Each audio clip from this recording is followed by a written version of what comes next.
Islaamummaan dubbadhaa kan hin qabne dhiibbaa alhamdulillahi galata rabbiirraa amantii boonsaa qabna addunyaa kanarraa kaanis uumaa dhiisee uumamaa gabbara.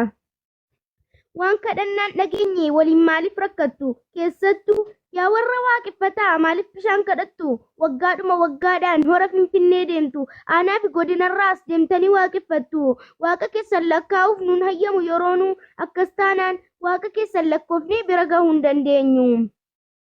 Aanaa tokko keessatti laga baay'eetu argama. Kanaafuu yaa Oromoo meeqamtu waaqeffama? Maal kana qofaadhaan isa gaddu tulluuttu? Yaa ilmaan Oromoo maaliif gowwoomfamtu? Jennee yoo isin gaafannu isinis deebii laattu. Oromoon amantiinsaa waaqeffataadha jettu. Heeraaf seeraan qabu moo kitaabni keessan meerre? Kitaaba waaqeffataa nutoota akkaan dhagarre. Nuti warri muslimaa evidensiin dubbanna. Duudhaaf aadaa ganamaatti obbolaa keenya waamna. Daandii sirriirra jirtan jennee isinitti himna. Jibbaa keessan hin qabnu nuti isin jaallanna. Garuu akka bor hin gubanneef obbolaan keenya hundi yoo rabbitti hin amanne azaabni nama gubdi. Amantiin hunduu dharaa ta'us amantii hojii jal'inarraa goraatii kottaa qabadhaa daandii. Ragaanuu fidaa jennus ragaa tokko hin qabdanii tulluudhaa fi lagatti maalumaaf sagaddanii waan duudaa gurra hin qabnetti maaliif amantanii? Sammuutti deebi'aatii qoradhaa waa'ee amantii tulluu fi lagni hunduu rabbiidhuma gabbarti. Amantii islaamaa malee kaan hin qabu qeebaltii. Allahin taagazuu bariyaውን ትታችሁ ለሱ እንድትገዙ ረህማን ፈጠራችሁ። ሙስሊም ካልሆናችሁ ጀነት ታጣላችሁ።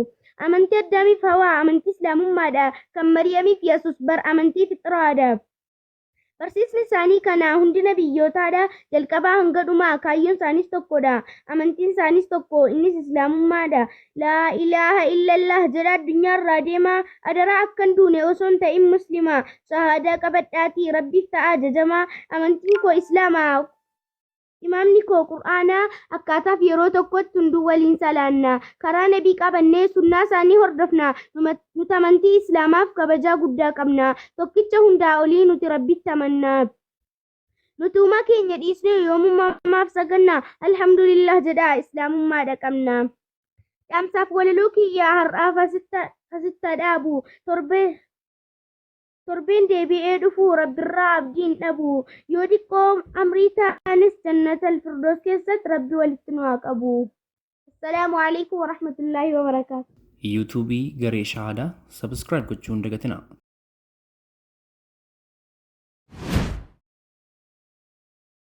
Islaamummaan dubbadhaa kan hin qabne dhiibbaa alhamdulillahi galata rabbiirraa amantii boonsaa qabna addunyaa kanarraa kaanis uumaa dhiisee uumamaa gabbara. Waan kadhannaan dhageenye waliin maaliif rakkattu keessattuu yaa warra waaqeffataa maaliif bishaan kadhattu waggaadhuma waggaadhaan hora Finfinnee deemtu aanaa fi godinarraas deemtanii waaqeffattu waaqa keessan lakkaa'uuf nuun hayyamu yeroonuu akkas taanaan waaqa keessan lakkoofnee bira gahuu hin dandeenyu. Aanaa tokko keessatti laga baay'eetu argama. Kanaafuu yaa Oromoo meeqamtu waaqeffama? Maal kana qofaadhaan isa gaddu tulluuttu? Yaa ilmaan Oromoo maaliif gowwoomfamtu? Jennee yoo isin gaafannu isinis deebii laattu. Oromoon amantiinsaa waaqeffataadha jettu. Heeraaf seeraan qabu moo kitaabni keessan meerre? Kitaaba waaqeffataa nutoota akkaan dhagarre. Nuti warri muslimaa evidensiin dubbanna. Duudhaaf aadaa ganamaatti obbolaa keenya waamna. Daandii sirriirra jirtan jennee isinitti himna. Jibbaa keessan hin qabnu nuti isin jaallanna. Garuu akka bor hin gubanneef obbolaan keenya hundi yoo rabbitti hin amanne azaabni nama gubdi. Amantiin hunduu dharaa ta'us amantii hojii jal'inarraa goraatii kottaa qabadhaa daandii. Ragaanuu fidaa jennus ragaa tokko hin qabdanii tulluudhaa fi lagatti maalumaaf sagaddanii waan duudaa gurra hin qabnetti maaliif amantanii? Sammuutti deebi'aatii qoradhaa waa'ee amantii tulluu fi lagni hunduu rabbiidhuma gabbarti. Amantii islaamaa malee kaan hin qabu qeebaltii. Allahin taagazuu bariyaውን ትታችሁ ለሱ እንድትገዙ ረህማን ፈጠራችሁ። ሙስሊም ካልሆናችሁ ጀነት ታጣላችሁ። አመንቲ አዳሚፍ ሀዋ አመንቲ እስላሙማadha kan Maryamiif Yesuus bar amantii fixiraadha. Barsiisni isaanii kana hundi nabiyyootaadha. Jalqabaa hanga dhumaa kaayyoon isaanis tokkodha. Amantiin isaanis tokko innis islaamummaadha. Laa ilaaha illallah jedha addunyaarraa deemaa adaraa akkan duune osoo hin ta'in muslima. Shahaadaa qabadhaatii rabbiif ta'a jajamaa. Amantiin koo islaamaa. Imaamni koo qur'aanaa akkaataaf yeroo tokkotti hunduu waliin salaanna. Karaa nabii qabannee sunnaa isaanii hordofna. Nuti amantii Islaamaaf kabajaa guddaa qabna. Tokkicha hundaa olii nuti Rabbitti amanna.